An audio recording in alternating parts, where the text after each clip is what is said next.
Bienvenidos a Economía en Breve semanal que a partir de este programa queda disponible exclusivamente para suscriptores, a los que agradezco mucho su preferencia y su atención.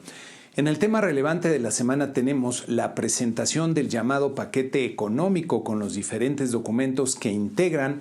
la propuesta de política económica para el 2024 por parte del gobierno. Miren, desde hace tiempo he venido comentando que las finanzas públicas se están debilitando estructuralmente, lo que me parece falta la disciplina con la que se deberían manejar, pero tanto Hacienda como los mercados se han enfocado en los principales renglones que resumen la posición fiscal y que se habían mantenido en niveles, digamos, razonables. Pues la propuesta que enviaron ahora al Congreso ya abandona los niveles razonables en estos indicadores, por lo que ni en la fachada diría que son disciplinadas las finanzas públicas, con el gobierno planteando darle vuelo al gasto público, especialmente al que tiene más rentabilidad electoral de cara a las elecciones del 2024. Vamos por partes con algunas de las gráficas que presentan los criterios generales de política económica del 2024, en las que hay que comparar no solo el año anterior, sino el cambio respecto al 2018 con el que cerró la administración anterior. Los ingresos presupuestales serán los más bajos de todo el sexenio, quedando apenas por arriba de lo que tenían en el 2018. El gasto neto total, en cambio, presenta un crecimiento fuerte de 1.2 puntos del PIB en el año y ha crecido 3.1 puntos del PIB respecto a lo que había en el 2018, siendo el mayor en lo que va del siglo. La diferencia entre los ingresos y gastos está representada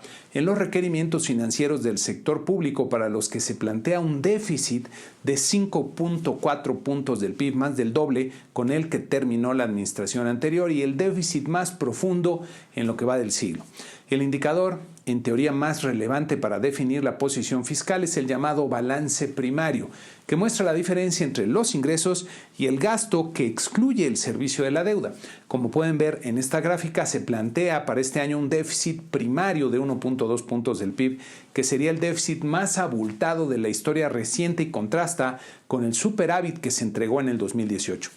Nada más con esta variable podríamos afirmar que ya se abandonó la disciplina fiscal, pero aún hay más. Para la deuda pública como proporción del PIB del 2024 se plantea un incremento de 2.4 puntos del PIB respecto al estimado del 2023, que la llevaría a 48.7% del PIB. Este nivel está por debajo de lo que se observó en el 2020, año en el que el PIB se desplomó por la pandemia, y por lo mismo la deuda como proporción del PIB aumentó con fuerza. La comparación adecuada debe hacerse con el 2018, contra el que la deuda aumentaría en 3.9 puntos del PIB, que quitando los años inusuales del 2020 y 2021 sería el mayor nivel de deuda en lo que va del siglo. Por cierto, en los últimos años varios analistas hemos venido comentando recurrentemente que los supuestos del marco macroeconómico, es decir, las variables más relevantes de la economía con la que hacen el presupuesto, han sido muy optimistas. Pero para esta ocasión, pues ese ya no es el tema relevante. Mucho más relevante me parecen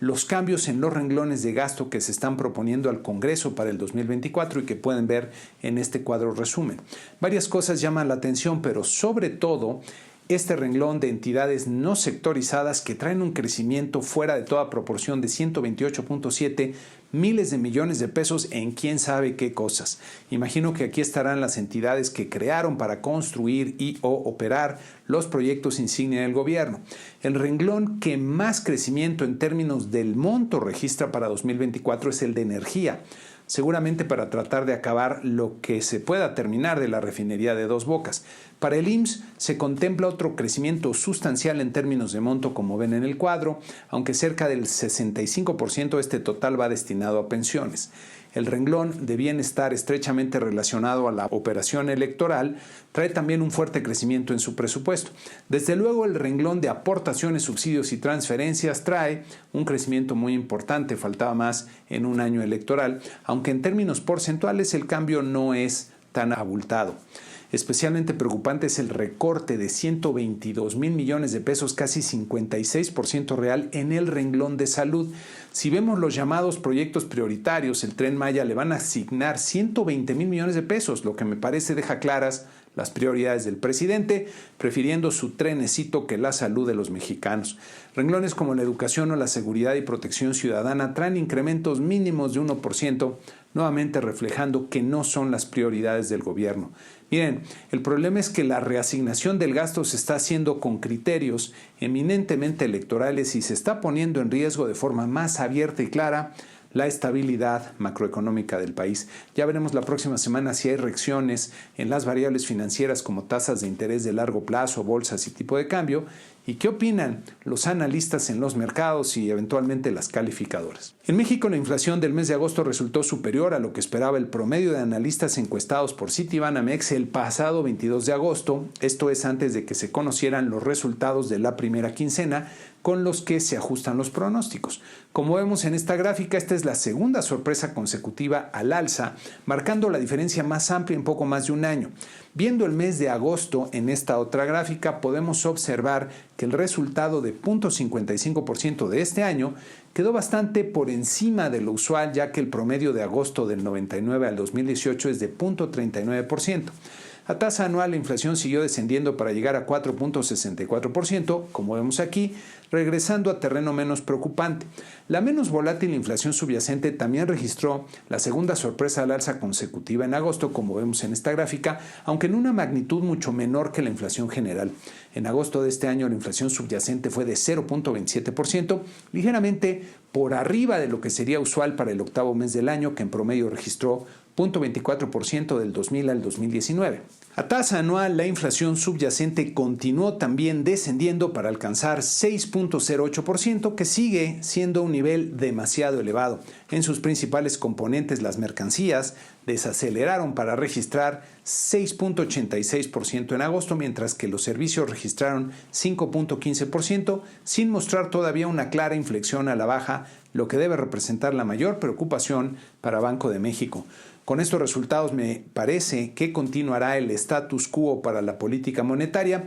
con un Banco de México a la expectativa y sin mover su tasa de interés de referencia por un buen rato, por lo menos hasta bien entrado el 2024. Por otro lado, el INEGI publicó las cifras de inversión fija bruta del mes de junio que, de alguna forma, ya sabíamos que vendrían por las nubes luego de lo observado en datos más oportunos como la producción industrial. En esta gráfica pueden ver el sorprendente brinco que ha dado la inversión, creciendo 29% en el último año, lo que me voy a permitir insistir que está muy extraño, por no decir sospechoso. Del 2011 al 2018 la inversión apenas creció 5% a pesar del anterior Mexico Moment y de la reforma energética que tanto optimismo generó en su momento, y en el último año la inversión ha crecido un 29%. Al interior de la inversión, el componente de maquinaria y equipo muestra un dinamismo sorprendente, creciendo 15% de noviembre a la fecha, lo que tal vez podría explicarse por la compra de equipo de transporte importado para aprovechar la fuerte sobrevaluación que ha tenido el peso mexicano y la reposición de la flota de algunas empresas luego de la escasez de automotores en los años anteriores. La inversión en construcción es la más sorprendente al crecer 37% en el último año, revirtiendo milagrosamente la tendencia descendente que mostraba desde el 2018. La construcción tiene dos componentes principales: la residencial, que pueden ver en esta gráfica, todavía muy por debajo de los niveles del 2018, y la construcción no residencial, que presenta un desempeño de no creerse literalmente, como con una expansión de 70% en el último año que francamente cuesta trabajo explicar de forma, digamos, razonable. Miren, el INEGI nos dice que el cálculo de construcción tiene como fuente principal de información los registros del valor de la producción de la Encuesta Nacional de Empresas Constructoras, la ENEC. En esta gráfica podemos ver el valor de la producción en la construcción total que arroja la ENEC, y como pueden ver es muy diferente de lo que arroja la construcción por el lado de la inversión, quedando muy por debajo de los niveles que alcanzó antes del 2018. Entiendo que son conceptos y metodologías diferentes, pero lo que francamente no entiendo es la magnitud que hay en las diferencias. Parte de la explicación en la expansión de la inversión ha sido la aceleración de las obras de insignia del gobierno, que en su momento comenté que no se veía por el lado de las finanzas públicas en la magnitud que implica el repunte en la inversión. Si vemos al interior del ENEC, podemos ver la construcción en diferentes sectores. En esta gráfica podemos ver la construcción realizada en petróleo y petroquímica, pero aquí no se ve la aceleración de Dos Bocas este año y lo observado en los 2 años previos apenas sirve para regresar a los niveles del 2016. Si vemos la edificación, coincide bastante con lo observado en la construcción residencial. La construcción en agua, riego y saneamiento ha crecido con fuerza en el último año, pero su monto no es precisamente el más importante. La construcción en electricidad y telecomunicaciones ha recuperado terreno, pero sigue muy por debajo de años previos. El que sí ha crecido con gran fuerza es el sector de transporte y urbanización, que es donde seguramente se encuentra el Tren Maya y toda la obra de carreteras de los gobiernos locales. A pesar de su fuerza reciente, apenas alcanza niveles del 2018, quedando todavía por debajo de los picos observados años atrás. Así, me sigue costando mucho trabajo encontrar una explicación razonable al extraordinario crecimiento que presenta la inversión. Seguiremos buscando. También en México se publicaron las cifras del consumo privado del mercado interior que pueden ver en este cuadro del INEGI. El consumo creció 0.3% mensual y, como ven en esta gráfica, sigue recuperándose rumbo a la tendencia que mostraba del 2010 al 19. El componente más dinámico del consumo privado interno es el que se realiza en bienes importados, creciendo 2.4% en junio y, como ven en esta gráfica, ha acelerado notablemente respecto a su tendencia, lo que me parece se explica por la sobrevaluación que ha mostrado el tipo de cambio en los últimos meses. El consumo de servicios también creció con fuerza 0.5%, manteniendo su tendencia ascendente desde la pandemia, aunque a un ritmo menos pronunciado que los bienes importados. En contraste, el consumo en bienes nacionales se contrajo 0.6% durante junio y comienza a mostrar un cambio de tendencia a la baja, como ven en la gráfica. Es cierto que en esta primera parte del año el consumo privado interior ha mostrado una fortaleza mayor a la anticipada, pero habrá que tomarla con alguna cautela y reserva, ya que puede resultar insostenible. En el entorno político y acorde al guión que se había preparado, diría, desde hace varios años, Claudia Sheinbaum fue nombrada como virtual candidata presidencial de Morena, pero con un triunfo manchado por la insurrección de Marcelo Ebrard, que denunció varias irregularidades e incluso lo que podrían ser delitos electorales en el proceso de Morena,